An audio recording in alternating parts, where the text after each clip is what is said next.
आदित्य राज दिल्ली से। महाराज जी, आपके चरणों में दंडवत प्रणाम। महाराज जी, मैं विगत 3 वर्षों से एक एग्जाम की तैयारी कर रहा हूँ, लेकिन मेरा मन विचलित रहता है और मैं कभी भी नियमित अपना संपूर्ण ध्यान केंद्रित नहीं कर पाता। हाँ भैया, देखो, मन को लेकर के नहीं चलते। ये मन एक बिगड़ेल बच्चा है।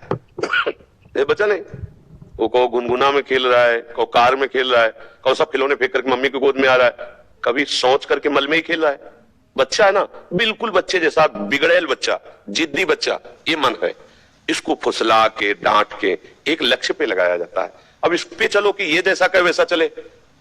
आज तक कोई भी इसके कहने से सतमार्ग में नहीं चल पाया। ये बहुत बेईमान है, बहुत ही छलिया है। ये ऐसा छल कर देगा कि आपको सिद्ध बना देगा, काम हो गया, और दूसरे मिनट में वहां खड़ा कर देगा जहां बहुत दूर हो परमार्थ से। तब लगेगा ये क्या है, मैं तो समझ रहा था मेरा काम बन गया, काम पहुंचा दिया। इसलिए मन के अनुसार नहीं चलते, मनमुखी नहीं, गुरुमुखी चलते हैं। संतों की आज्ञा, गुरुजनों की आज्ञा पर मन को चलाते हैं, तब जाकर के लाभ प्राप्त होता है। मन के अनुसार चलने से नहीं हो। मन का तो बहुत विचित्र खेल है, सबको रोना पड़ता है, इतना विचित्र है, बहुत ही, मतलब हार करके, मतलब आप लोग तो अभी जीतने का प्रयास ही नहीं कर रहे। जो जीतने का प्रयास करते हैं वो कई बार इसको घुटने पे लाते हैं, फिर वो चित्त फेंक देता है, फिर वो हार करके सोचते प्रभु मैं हार गया, आप तो कुछ करो। हर जुक्ति लगा के हार गया। 10 वर्ष ठीक चलेगा, 10 वर्ष, और 10 मिनट में 10 वर्ष की कमाई भी आग लगा देगा। 10 मिनट में। इतना बड़ा शैतान बच्चा है, इसलिए बहुत सबल। अच्छा, इसको छोड़ नहीं सकते, जा मतलब नहीं रखते, जी नहीं पाओगे। वो एक ऐसा अपना अंग है जिससे हम अलग भी नहीं हो सकते और जिससे हम मिल भी नहीं सकते। अगर हम मिले तो नाश कर देगा, अलग हुए तो जला के राख कर देगा। देखो ना, मन से अलग होके मन ऐसी मार देगा कि लगेगा कि भगवान और सब गुरु एक तरफ। पहले भैया तू बता तुझे चाहिए क्या, सब इसी में तो फंसे। आज हमें घुमाओ, चलो भैया घूमो। आज हमें दिखाओ, चलो भैया देखो। आज हमें ये भुगाओ, तो चाहे पैसा लगे चाहे जूता चले। नहीं, लोग जानते हैं ना, ये अगर काम किया तो हमारे डंडा भी चलेंगे, अपमान भी होगा, जेल भी मिलेगी। लेकिन मन ने कह दिया कि हमको देव, तो उस लाडले बच्चे के लिए उसके लिए चल दिया, वो पूरी जेल जिंदगी भर होगा।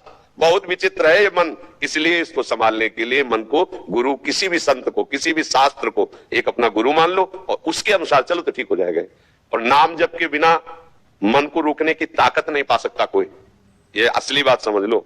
नाम जप ही तुम्हें वो बल देगा जिससे तुम मन को देख सकते हो, मन को डांट सकते हो, मन को रोक सकते हो। अगर भजन नहीं है तो इतना बड़ा शैतान है, मतलब इसकी तो व्याख्या नहीं की जा सकती।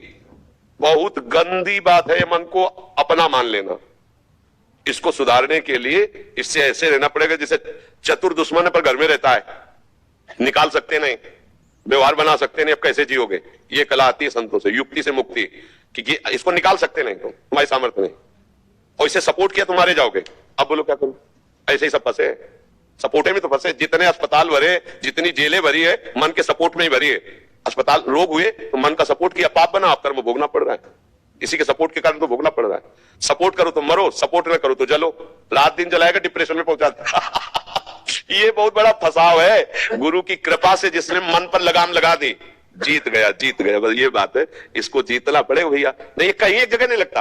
राम में लगाओ, कृष्ण में लगाओ, हरि में लगाओ, काम में लगाओ। हम कह रहे काम में किसी एक जगह अगर हो गया खिला कि आज भोग लिया और संतुष्ट हो गया, आप जीवन भर जेल भोगेंगे, लेकिन इच्छा नहीं होगी, तो हम कह दें कि चलो भाई अब ये कभी अशांत नहीं। पर ये बेईमान जिसको चाहता है ये चीज मिल जाए, और जहां मिली और जहां उसको भोगा, तो इसके बाद फिर वहां से कहता है ये नहीं, वो वाली चाहिए।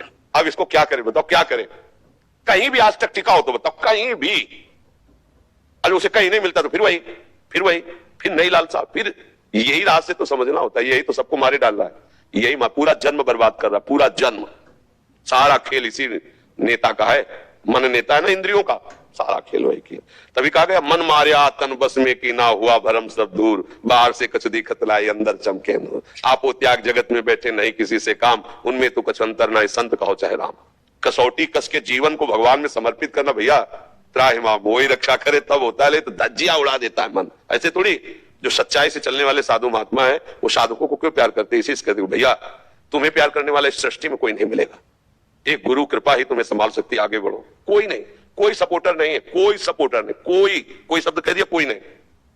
जहां देखो साधक के सामने कोई अपनी प्रभुता बता रहा, कोई अपना ज्ञान बघार रहा, कोई उसकी सुन रहा है क्या कि उसकी दशा क्या है, उसका इस दशा से कैसे निवारण हो, वो केवल भगवान जानते हैं। और अपनी किसी से दशा कहना भी चाहे तो इधर की उधर, उधर की उधर, वो रास्ता नहीं मिलता, वो केवल ऐसे मिलता है, हे नाथ आप इस, तब वो मार्ग दे देते हैं, तब वो युक्ति दे देते हैं कि मन को कैसे पटकना है। और जहां युक्ति मिली निहाल हो गया, आप आओ गुरु मेहरबान चेला पहलवान आओ टांग पे चढ़ा के दुबिया पछाड़ मारा, चा चित्त मन गिरा, अब आनंद में मगन। अब हम नहीं जानते दांव पेच, तो जहां चाहे तब आप पछाड़ के गिरा देता है। इसलिए नाम जप करो और धर्म से चलो और भगवान का सहारा ले लो, वो जिता देंगे। वो मूर्ख से वेद पढ़वा दे, मूर्ख जो ककारा नहीं बोलना चाहता वो वेद पढ़ ले, तो भगवान की सामर्थ्य उनके मूकम करोति वाचालम पंगुम लंघयते गिरिम, लंगड़े से पहाड़ पंगवा दे। यत कृपातम हम बंदे परमानंद माधव, भगवान का आश्रय और नाम जप ये सब ठीक कर देगा, कोई कहीं भी हो। नहीं तो मन देखो प्रवचन करने से नहीं शांत होगा।